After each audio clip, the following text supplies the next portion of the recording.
Loki Season 1. This is the spoiler review. I have a review up on my blog, soundedbettermyhead.com.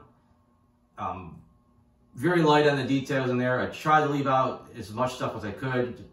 So if you want to read that one first, go ahead. There's probably a few things in there you might be, hey, that's kind of a spoiler, but I really did try to limit it as best as possible. You know, maybe some stuff in the trailers and some stuff in the first episode. I give this season a 3 out of 5. I think I was being a little generous. It's just kind of the little middle to later half of the season. I think it picked up where we got really good and I got really invested in it, and that helped elevate the grade a bit, because otherwise I thought it was actually pretty mediocre overall. The show had a pretty basic, simple plot. You know, as you see, if you watch Avengers Endgame, they went back in time to try to get the Tesseract, and they screwed up, and Loki took it and escaped. So instead of being taken prisoner and the events of all the rest of those films happening, this version of Loki went off and tried to do his own thing. This series jumps into that. We see that he was immediately arrested by something called the TVA. He was supposed to be erased from existence because he wasn't supposed to do what he just did. But he gets to stay on and help catch another Loki that's supposed to be way more dangerous than him. And that's basically the setup. And the delivery itself doesn't work so great, in my opinion. I think the pacing is just kind of off pretty badly. You know, we start off basically, first episode's perfect. He sets everything up. It is a lot of recapping. It's almost a clip show. It's like, here's what happened in the Avengers. Here's what happened in Ragnarok. Here's what happened in this movie. Except they're showing it to Loki. And it's not even like new footage shot from another angle. They're literally just playing the Avengers, Blu-ray for him on a projector. But it sets it up good. He's got a good chemistry with Mobius. Like, okay, let's see more. And then episode 2, he immediately ditches the TVA to go after the variant, which turns out to be a girl. So right there, the whole cool TVA agent Loki working with Mobius thing that I was really getting into. Especially they're trying to tee up like, oh, they have to find these different apocalypses, and that's where the variant's hiding. And I thought that'd be cool, seeing these guys go to different, Armageddons. I was like, all right, that's pretty cool. But no, that's gone. And it's him working with this variant. They don't like each other, but they got to work together. You got a fairly mediocre episode with that. Like, just nothing special about it. Just them kind of getting to know each other. It's, it's just there. They don't have the chemistry that Loki and Mobius had. Basically, you got two characters that are untrustworthy and don't trust very easily working together. Things do finally start to pick up, though, after that. They have this moment. They seem to have romantic feelings for each other. You find out that if this happens, to start running its course, it could supposedly take down the TVA and destroy this whole sacred timeline, which is a good thing at least as far as the audience is concerned. So now you're invested. You should. I know I already like the Loki character. I like Tom Hiddleston's portrayal. So I'm like, all right, Loki gets a love interest, and it stops the bad guy. So I'm in for it. This whole love story, even though it's Loki in love with a version of himself, but whatever. And then we end up getting this other big twist where Loki is supposedly killed. And we find out everyone is still alive. All these different Loki variants are in this void. And that's where it gets good. You get this really cool episode with all the different Loki variants, especially classic Loki is awesome. There's tons of cool Easter eggs. I mean, they said episode 4 or 5 are just really clicking for me. I'm really into the show. I really want to see where it's going. And then Mobius is back in the picture. Like, everything's on all cylinders going in the finale. And then the finale, I think, really dropped the ball. A lot of people did speculate that Kang the Conqueror, or some version of him, was the person behind everything. I heard a lot of people say that if that was the case, it would end up being poor writing, because the audience would prefer to see a character they know be like the guy at the end, and not some, oh yeah, you just met me while I'm the bad guy, and that's what they went with. So you almost lose a good chunk of the running time of that episode by just him having to explain who he is and how he set up the TVA and what his plans are. And it's just, the whole episode is just him talking and laying out exposition. It's done relatively well. You know, he makes it interesting. You got the little, I guess, almost like a little hologram thing showing some, you know, showing a little bit what happened, you know, but still. And it doesn't help when you cut back to TVA. Everything there seems to be completely irrelevant.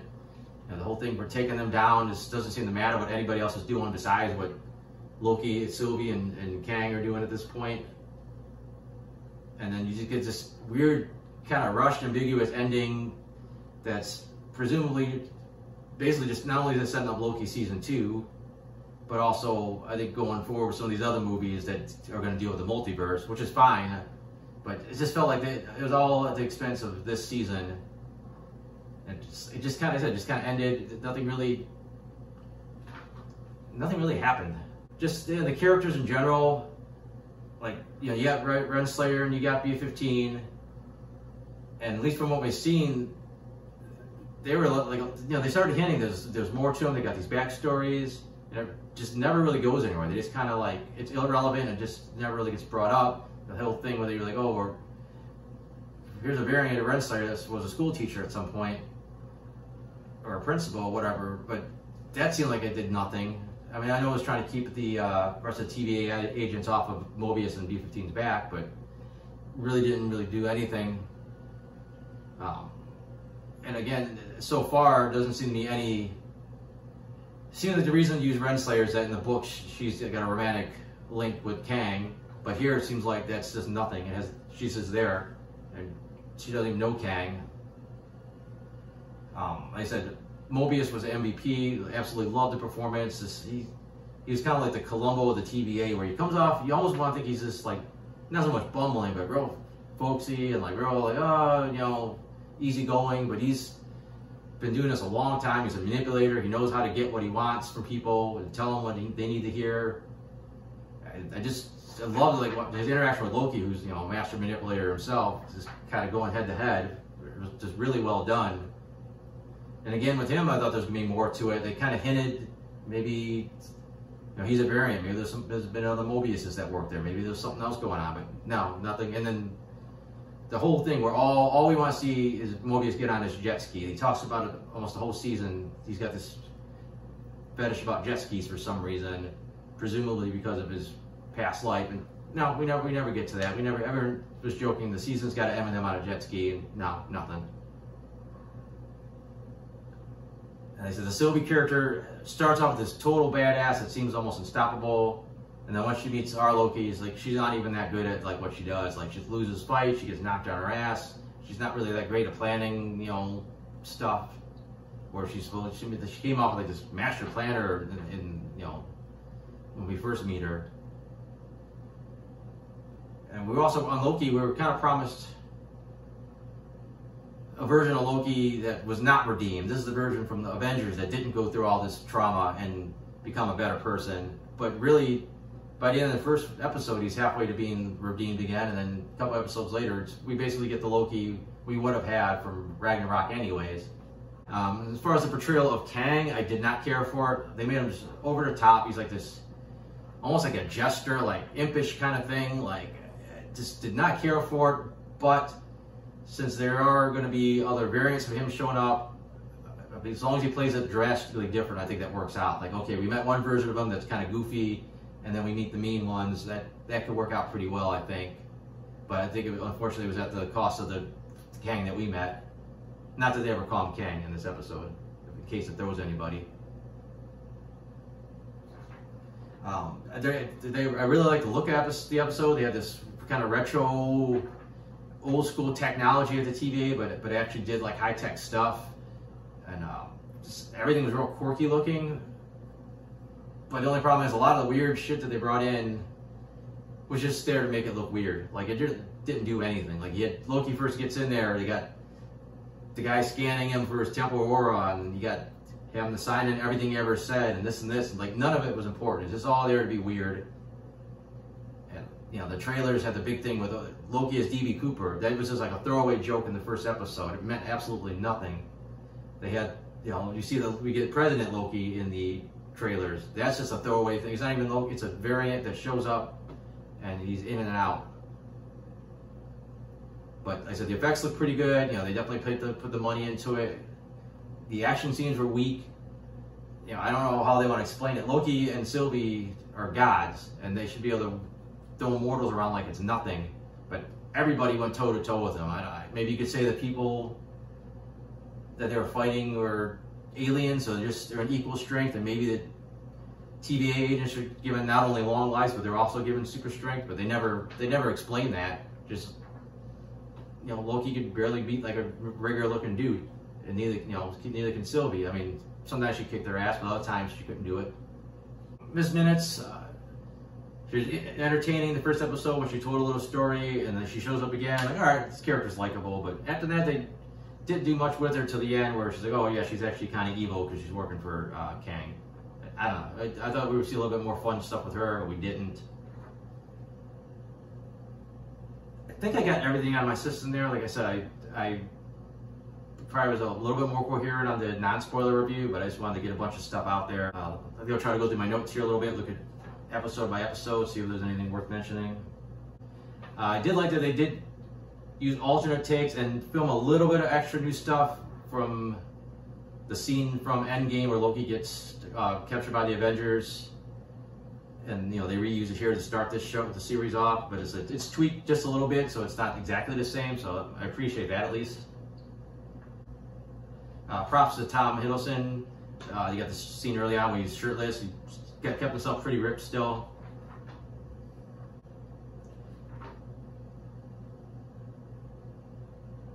Thought it was corny. Second episode, they go to the Renaissance Fair and Sylvie kills everybody to "I Need a Hero." Just made it a little corny. I actually caught a clip of it where they weren't playing this, the song, and it was more intense. Like, oh my god, these agents are getting slaughtered. Instead, it's kind of like, ah, look, the guy got stabbed. I don't know.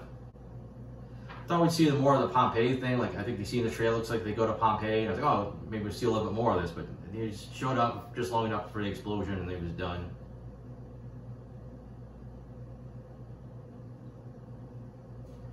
I didn't care one way or another about the Roxy card, I think it was called, or whatever kind of mall it was.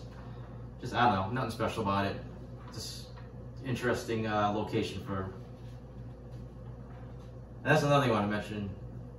Some of the locations were kind of lackluster. Like you got this basically a giant Walmart. You got a big open field. You got this planet with a purple filter that's just like, you know, a mine basically. Like outside of a mine. Like a lot of these exotic locations were just kind of bland. Like the most interesting thing was the TVA, and even then you kind of get, you know, bored with it because they keep showing it so much. Again, we thought it was gonna be this really cool thing in the third episode where Sylvie sends all these time reset grenades through time, and the timeline's going bonkers. But it was just a distraction, diversion for her to get in there, and everybody apparently went and cleaned them up no problem, which was a little bit of a letdown. I think Loki's powers were really inconsistent. Like I don't know, like he could conjure some things were they real? Like he brings out a pen or a holster or different things. Like did he just conjure a real item out of thin air, or is it an illusion? Like they didn't always explain it. You know, what was what, and then now he has a pretty powerful telekinesis. He could catch falling pillars, and he could throw stuff and catch stuff. Like he never did this before in any of the movies.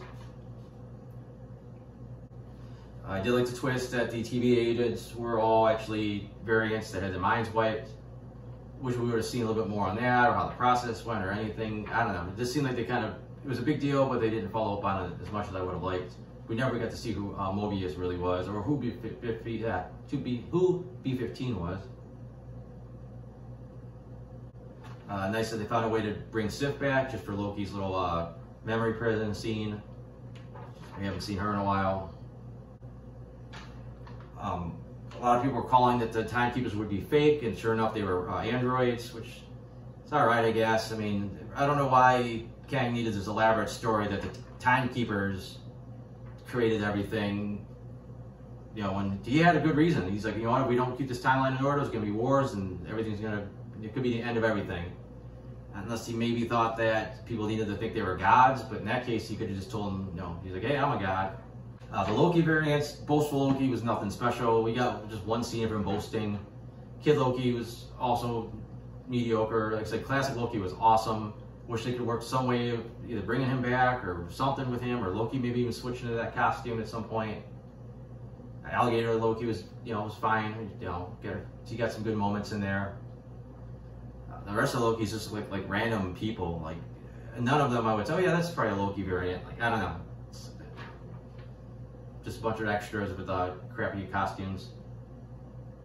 I did like the design of the Citadel in the final episode with the cracks, and it seemed to me like a little bit like light or yellowish kind of glowing through them. I thought that was a cool effect. And like I said, I didn't have a ton to say about each episode because, to be honest, not a lot happened every episode. And I think I covered it when I talked about the overall plot of the season. So I think that's about all I got. I got some other reviews on my blog, soundedbettermyhead.com. I got my comic strip if you want to check that out. So thanks for watching.